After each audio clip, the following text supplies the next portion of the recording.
Hi everybody, my name is David Lee. I'm with King County Parks. I'm part of the engagement team, and so part of my work is to come out and do things like this and connect with folks and talk about some of the great things that we have going on at parks. So it's a pleasure to meet you all.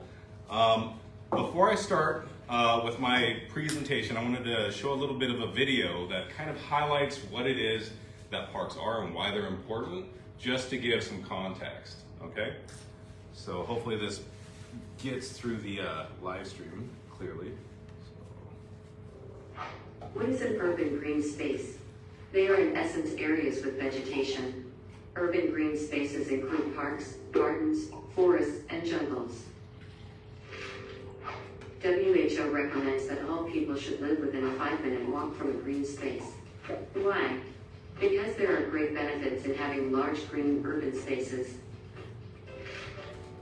Let's outline some of these benefits and look at some ideas for building greener cities. How do urban green spaces benefit people? Access to nature has a positive impact on mental health. It helps reduce stress and improves both concentration and general well-being. It is particularly beneficial for children and older people. Urban green spaces also has a physical benefit. It promotes healthy lifestyles and sport. For example, urban green spaces may include calisthenics parks or footpaths for jogging. Urban green spaces also give social benefits. They provide more pleasant surroundings and so strengthen sense of community. Urban green spaces are oases in the hustle and bustle of a city. Plants improve air quality by releasing oxygen into the air. Moreover, plants also function as a protective barrier against environmental noise. How can one increase green spaces in overcrowded cities? Cities may need to look for alternative solutions for green spaces if they are already overcrowded. Interior spaces in individual homes, like balconies and courtyards, can be reconverted. Community rooftops and even walls and facades, in the form of vertical gardens, can be alternative solutions. Green spaces are the lungs of the city, a vital necessity for cleaner air and good health. So, start today to ensure a greener city tomorrow. All right. So just a little bit of context as to the significance and importance of having these lungs in our urban spaces, okay? So today I wanted to actually go through some of the interesting programs that King County Parks has to offer folks. These are your parks, okay? So you're more than welcome to explore all of them. As a matter of fact, I encourage you to do so. We have over 205 parks. Did anybody here know that? No? At all your parks? 205 parks that you guys could all go visit at almost any time, okay? We have 175 miles of trails that we also cover, okay? But before I get into our programs, I want to see a little bit about something that can get you all started on your adventures, okay? So I know that a lot of folks are fair weather outdoor people. Most people don't like to go on strolls in the middle of a thunderstorm or in a snowstorm, but this is a tool that we developed just last year. We launched this. This is our Backyard Fun Finder. When you open it up, you can find it on the King County website, or you can Google King County Parks Backyard Fun Finder. It has this little tutorial video, so it'll walk you through on kind of how to utilize this, because there's two pieces to it. There's the park side, and there's the trail side, depending on what you want to do. Okay? And you're welcome to watch that. But for now, I'm just going to walk you through it. All right, so we have King County. It's a huge county, and we have a lot of just amazing things to do across our full spectrum of park spaces. Tons of different amenities. It's not just going out and grilling, though you can do that for sure. There are places where you can go fishing. There are places where you can go hiking, horseback riding, mountain biking. Okay, so if there are things that you want to do to get engaged with the outdoors, all you got to do is get on the Fun Finder, and I'll just run you through an example here. So if you can see over here on the left, you have all these different fun selectors. So you have recreation and you have sport category. Okay, and then down here you'll have the different parks. Let's say you all wanted to go out to a dog park, right? Well, what facilities do we have available where you can take your dog out for a walk? Well, all you got to do is click on that, and it'll narrow the search down to the one location, which is Merrymore Park, which has an amazing space for walking your dogs, okay? And a great dog walking community down there, by the way. If you are interested in sports, and let's say you wanted to go disc golfing, because yes, King County Parks does have a disc golf course. And you're gonna find that over here in White Center, and that one's gonna be at our Dick Thurman Memorial Park. And if you just click on the actual icon, it'll load up information about the actual park, and it'll provide you with some details about how to get there.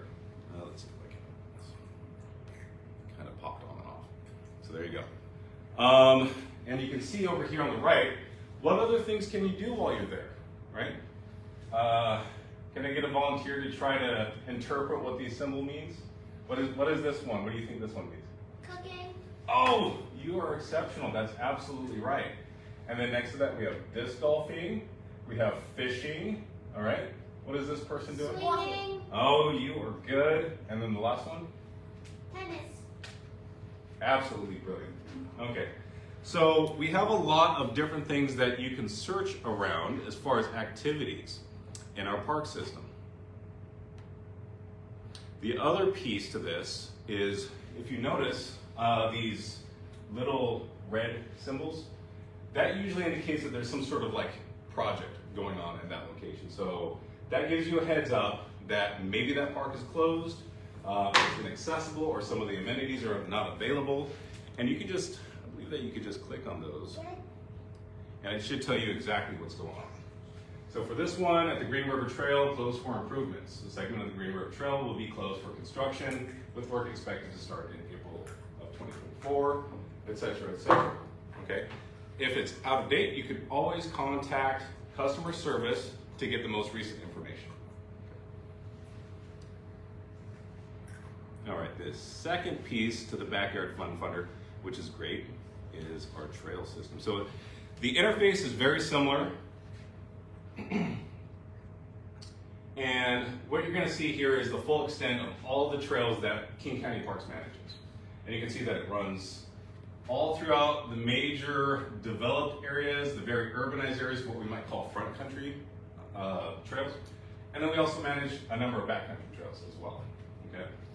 And if you want details on any of these trail systems, all you got to do is, again, click on one of the trails, and it'll highlight the information. So this is the toll pipeline up here up north, just north of Kirkland near Bothell. And you can see over here, it'll tell you that it has 13.29 miles soft surface, which is important. If you're planning your trip out, and let's say you wanted to, roll out, like a stroller, it's a lot easier to do on a paved surface than a rocky, rough, or muddy surface, right? It lets you know what kind of surface it is. And how many miles are on the street. And that's an important piece to know, because you're going to be walking kind of parallel to roads, okay? So sometimes people prefer to be a little bit more further away. So it lets you know what percentage of that, that whole trail system is going to be along a street. Also down here, you'll see a key that kind of tells you exactly what kind of surface it is, whether it's a paved surface, a soft surface, if it's on a street, because some of them, they do kind of pop onto a street, and then under construction, okay? So if you're a cyclist, that's also important to know. If you want to load up your bike gear and you want to go out and you want to check out some of the trails on your bike, you'll want to know which ones are on the streets as well, for traffic purposes, right?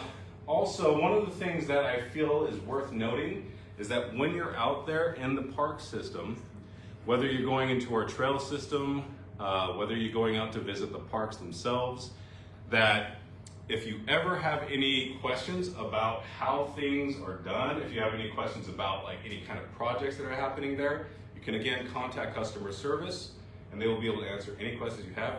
And that's related to our programs. And so sometimes you'll see restoration crews out there operating, you know, working on planting trees, removing invasive species.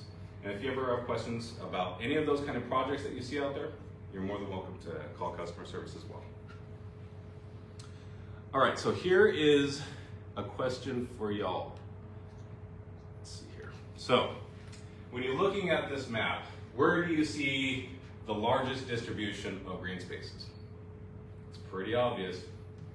You're seeing them kind of around the edges of the urban space. So King County Parks focuses on unincorporated areas primarily. So we're not doing the parks in the main cities and whatnot. And so it's not to say that there aren't also parks in Renton that you can go visit that are managed by the city of Renton. These just reflect the ones that King County Parks manages. But one of the things that you will notice is that there's this huge corridor right here that runs down from south of Seattle and goes all the way down to the south border where we border with Pierce County, okay? And there's a limited amount of green space that we have in that area, right? Which talks about kind of an issue of inequity and access, limited access to green space for folks that live in those high density urban spaces, okay? So that leads to this map here, which is known as our Opportunity Areas Map, okay? This helps me in my work as we go out and we connect with community to learn what community needs are regarding green spaces, where we need to put our focus, right? So what you're seeing here in kind of these pink outline highlighted areas are areas that have less access to green space. And what I mean by that is if you're looking over here, there's 3 criteria that qualify as what are known as opportunity areas. These are areas that King County Parks is focusing on in order to improve upon green space access for one, and also to try to help ensure that people are feeling like they have a part to play in the development and growth of their area through green space, okay? This can be found online as well. If you just do a Google search of opportunity areas, you'll see as you're zooming in, it highlights the areas of most focus. And these are areas that King County Parks is really, really interested in terms of trying to create more green spaces, all right? So you're gonna find me and my team as we go out across the park system that we're spending a huge chunk of our time engaging with folks in these areas, okay? Trying to collect information on what they'd like to see, talking about land acquisition, trying to figure out how we can create more parks. And as you zoom closer and closer in, we're moving into what's known as the parcel level of data, and that's showing the areas, these darker highlighted areas that are of particular concern that meet all 3 of the criteria for what is an opportunity area. And it's in those communities that we really want to put our focus and really want to support them in trying to create more access to green spaces. And that's kind of what led into the development of my program. So in 2022, the mobile engagement team was launched. And this is a program that really focuses on bringing park staff out into the parks more. People wanted to see more park staff at the parks. When you're out of the parks, how often do you see folks working for the park system out in the parks?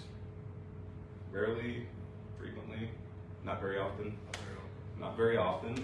So that's part of our role is to come out as a team, and as you can see here, we provide information, we have brochures, we give out different gift items, and really the ultimate goal here is to make people aware of the full spectrum of what King County Parks has to offer to them.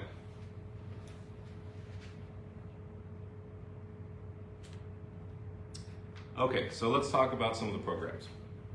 Let's say you have an idea and you want to get out and you want to bring family out, you want to bring a big group of folks out. Maybe you have, like a family event you want to go to. Maybe you want to go to one of our big concert events or festivals that we host across the region. How do you get there if you don't have enough transportation or any transportation whatsoever? Maybe the bus system isn't the most ideal way to get there. This is where we brought the Transit to Nature Community Van program in. So the Transit to Nature is in partnership with Metro to be able to provide people with vans through the community van service They can take the van and they can go to any kind of park facility. It doesn't have to be King County Parks, and it's at no fare whatsoever, as long as it qualifies as a recreational excursion in the outdoors. And it's a way for us to improve access. It's a way for us to ensure that people that maybe have limited mobility can get out there, can enjoy these green spaces, can go to the cons, can go to the festivals, can see all the beautiful spaces and trails that we have. If you want to utilize this, you work through the coordinators for Metro, and if you Google trailheaddirect.org, it should lead you to this webpage, and you'll be able to get all the contact information, learn about how to plan your trips, and how to get certified as a driver, as a volunteer driver as well. Okay, so this is a great program, particularly if you're limited in mobility. And you know, this ties perfectly into another program that we have, which is our facility rentals, right? So let's say you wanted to actually rent one of our shelters for a barbecue or family outing, but you don't have enough transportation to get everybody out there. You can rent one of our facility locations, and you can utilize the actual van program to bring people out there and shuttle them in and out, okay? So it's a great way to make sure that you're getting access to the full range of park spaces that we have, and that you're getting people outside, so, you know. So if I'm putting together like the best birthday party of all time, and I want to invite my entire class, if we have someone that can drive the van, we could drive the van to one of the parks, we could rent the entire field, so we could just play soccer till we drop, and we could rent one of the shelters so we could have like an amazing picnic or barbecue. Absolutely, absolutely. And our team is happy to work with you. So we work on different scales, so whether it's just a family outing, and you just have a small group, you want to do like a picnic, or if you have a whole soccer team, you know, we work with you. If you want to start to do a festival, if you want to do a large scale event, our team works with you. Okay, so you'll be working with our regional scheduling office to set those arrangements up. Okay. King County Parks also has a camping site out in Carnation at a park known as Tolton McDonald. Beautiful park out in mountains, kind of on the east side of the county. We have yurts available. We have RV hookups. It's right along the Tolton River, so it's great for swimming during the summer. We also have a number of community gardens. All of these things you can find, if you're curious, just through a search of the Backyard Fun Finder. We also have, of course, places in which maybe it's time to tie the knot and you need a spot. And, well, we do wedding venues as well. I should probably ask if there's any questions. Any questions as yet? No? All right, so moving along. I also want to talk a little bit about our volunteer program. So the West Hill Community Association, which is amazing because they're putting on this amazing opportunity to talk with y'all about park system. They work with us on at Skyway Park for volunteer programs. Usually that involves working around some sort of environmental restoration program. And I believe that if you go to the website, there is information on the West Hill Community Association if you want to sign up. I encourage you to do so. They're great events, they bring a lot of folks, and it's a fun event. It's a work party for sure. Check our calendar, mywesthill.org, June 22nd, see you in the park. But if you're just curious about any of the regional volunteer opportunities, you can also reach out to the Parks Volunteer team at parksvolunteer@kingcounty.gov, and they will go ahead and try to set you up with all the information about all the volunteer opportunities we have. If you're interested in environmental science, if you're interested in restoration, if you just want to get out and see some of the parks, volunteering is a great way to do it. Okay, so some of the big events going on. If you're not familiar with Marymoor, it's one of our large regional parks, and we host some of the biggest concerts in the Northwest at Marymoor Live. So this summer, just to give you a heads up, this recently posted, and at Marymoor, you are welcome to come out and check out any of these performers that are going to be performing. Some of these names you might know, some you don't know. I'm personally interested in a few of them, so I might be at a few of them. But as you can see, we bring in quite a lot of headliners. Are any of these at all interested? Do any of you know who any of these folks are? Ziggy, You know Ziggy? Okay, yep. So July 11th, Ziggy Marley with Lettuce. If you don't know Melissa Etheridge and Jewel, that was kind of my generation, but they're still out doing the thing. Heck yeah. Slash. Yeah, even. if you're into. Yeah, boy, Yeah, so we do a lot of different things in our park system, and you all are welcome to come out and be a part of this. These, of course, require that you get tickets, but certainly if you go to Marymore Live, you can find all the ticket information that you need and make your reservations. And if you're coming as a group, you can use Community Van to get out there. Just saying. Also, on the last thing I want to talk about is our most recent levy engagement. So all these wonderful things that I'm introducing you to, they require money, right? So King County Parks is funded from a levy. That levy goes through a cycle, and we just completed our external engagement, community engagement around the levy recently. And this will cover this time period, 2026 to 2031. As you can see down here, and I'm just going to go ahead and kind of read verbatim. King County Parks levy is a voter-approved property tax that keeps regional and city park trails and open spaces available for everyone. No matter where you are in King County, the park levy goes to support your local parks and trails. So about the levy runs on a 6-year cycle, with the current levy running from 2020 to 2025. Currently, about 80% of the total budget for King County Parks comes from the levy. The main goals of the King County Parks levy are, scroll down, this is what we cover with the levy. Existing parks and trails, taking care of our existing system. Regional trails, improving the trails and mobility. So that also means making them ADA accessible, right? We want to make sure that everybody can access our park system.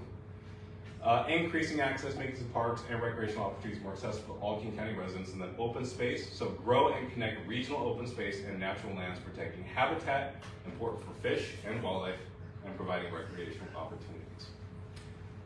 This is really important because all the things that I've covered are largely because of the levy. So getting feedback from folks, making sure that the levy moves forward, that there's enough funding to be able to continue to provide these wonderful programs and services for y'all, as well as purchasing new properties and expanding the park system, is just through this levy. And this is something that everybody has an opportunity to provide feedback in, okay? Is that how Skyway Park got its updates? All the new equipment and everything? Is that because of this levy?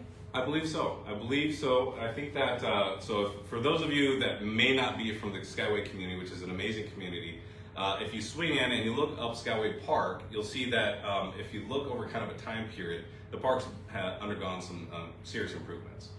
We added some new lighting, we added some new play areas, which we have some, I think, folks here that have actually utilized it, right?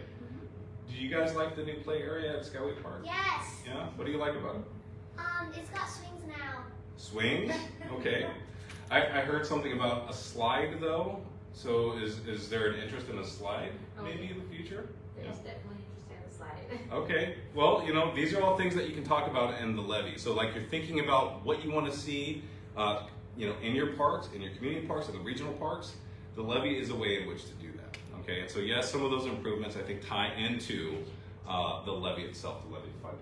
So 80% of our funding comes from that levy. Another percentage of it comes from our contracts, I believe through like the concerts and whatnot as well. All right, well that's pretty much it for me. I wanted to just kind of cover the gamut of what it is that Parks has available. So I'm open to questions if any of you have questions or ideas about how we can improve our park system. Yes? For Marymore, if I wanted to use the community van, how I call the number or I go to the website, because this is like a populated event, there'll be a lot of people. We're talking safety. Yeah, and we're talking about limited parking too, and paid parking. So that's another great thing about utilizing the community van. Can you park for free with the community van? That's a great question. Can the person that's driving it attend the event and leave the van there? I believe so, yeah. Yeah, it doesn't have to, you can just leave it locked up. It's, you know, when you get the van, it's only for the day. So you're not taking it, you know, overnight or anything. But you work with the trip coordinator, let the trip coordinator know all the things that you're looking to do, all the places you want to go. So let's say you want to go for the day, you wanted to go check out the concert, but after that you wanted to go rush over to another park and do something else, right? You just got to let the coordinator know, and that coordinator will work with you to ensure you have everything you need. So the trip planning, you can do it here through Metro Online Trip Planner. Keep in mind that if you're going to be utilizing this, there is a fare if you're just using the standard community van service. If you're interested in using any of the other service, which is our transit to nature service, you'll have to talk to the trip coordinator and let them know that's what you want to utilize. And then, you know, if you qualify, then you can get a fare-free trip for everybody. Okay? Does that answer your question? Yes, it does. So if you have a walking group, like a senior walking group, and you want to go to a trail, but you can't all fit in one car, or you don't want to leave your car there because you're nervous it's going to get broken into or whatever, you could get the community van for free, because it would be to a trail, or transit to trail. Mm-hmm. Park there, have your walking group at a different trail every day, and then just drive it back. But you have to get one of you has to be certified to drive the van. That is correct. Yeah. So there's a class that you take, and I've actually taken it. It's stress free. You know, so there's it's not like a driving test where you're struggling with you know, parallel parking or something like that, because you obviously already have to have a driver's license to do it. But rather it's learning about the program, learning about how to do fares. So if it's, say, you want to utilize community van for something outside of just outdoor recreation, then you'd have to know how to utilize the fare system, right? So they kind of cover that as well. Super friendly folks, takes no more than a few hours to do, and I believe that you just need to make sure you have a clean driving record. So, yeah. Great service. I actually just used it recently to drive around some of the parks in King County, and it was seamless. There was no issues with it. I just wish I brought my CD case, because there's CD players in there. So Bring your Jewel and Melissa Etheridge CDs. Exactly. Yes. So, any other questions about the park system, any of our programs, or even if you have some ideas about what you'd like to see happen in our park system? No? So what's the difference if I have a few folks I like to play soccer with on the weekends? Can I just use the mini mod soccer field anytime, or do I have to rent it? Well, if it's just for recreational use and you want to get out there, I don't believe that you have to make any reservations. You're just out there utilizing the space that's it's a public space anyway. However, if reservations are made, it's always worth checking with our scheduling office if you're going to be utilizing a space that might be reserved. So it's worth checking it just in case before you go out on your trip. And if someone has reserved it, basically you don't get to kick them out. No, that's for them, and there'll be signs up, and it'll be kind of cordoned off and everything like that. But again, just contact our regional scheduling folks, and they will be able to give you all that information. So, did you have a question? Is there any other updates coming to Skyway Park that the community should know about? Even just this summer, spring? Well, I think that on Parks end of things, I don't think that we have any big developmental projects. So no. Portland Loo, maybe? The Portland Loos, perhaps. So I know that a lot of folks talk about the restroom issue. So the Portland Loos, if you're not familiar with them, look it up. Portland Loos are basically an alternative to the traditional way in which bathrooms have been used in park systems. So it's accessible, it's safe, and clean. So that's something, I don't know if it's going to be implemented this summer, but they're working on it. Aside from that, I would say that contact West Hill Community Association, because they're going to be doing a couple movie nights. You can check their website, and you can vote on the movies as well. So feel free to check out what they got going on. And then I believe there's a few more other festivals that will be coming up as well, including Nia Fest. Yeah. So, and these are open to, I believe, anybody and everybody that wants to come out and be a part of the event. Absolutely. They just installed Wi-Fi. That was new. So if you want to live stream yourself dunking on someone in the new basketball court with the new on-demand lighting, by the way. Mm-hmm. So we've got some updates that just happened kind of recently. Nice. Yeah, there's always things happening across parks. So But we're always active working with community to learn more about what community wants. So if there's anything at all that you're interested in seeing happen or change in the parks, you can reach out to us. You can also go to your advocates at West Hill Community Association, for example, and we have a good line of communication with them as well. David, how do we reach you after this? You can email me at dalee@kingcounty.gov if you have any questions. I can relay anything that I can't answer out to the proper folks. Be happy to do that. Or if you want, you can just contact our customer service line by going to kingcounty.gov online. I think we all want to know when the newly acquired lands around the park are going to be developed into a trail, including the spaces behind Holy Temple, where the big blocks are in the parking lot, and all the way down to where might be the Black Panther Park, that little pizza triangle square, or triangle, and then down the power line hill. How do we find out more information? Who's running that? So we have teams that are focused based off the different park districts that we have that focus on the different projects. You'll need to contact customer service so that they can relay you, because parks is a huge system. 205 parks, 175 miles of trails requires tons of staff and a lot of moving parts. And so a lot of folks are doing multiple different things. So customer service has to do the investigative work to track down who's working on a given project and can answer your questions. And customer service is like the main phone number. Like if we went to King County Parks website, yeah, you would just find that. Just scroll down the bottom to the customer service line. Awesome. Well, it was a pleasure, folks. Thank you so much, and I hope to see you guys out in the parks this summer. Thank you, David. You're welcome.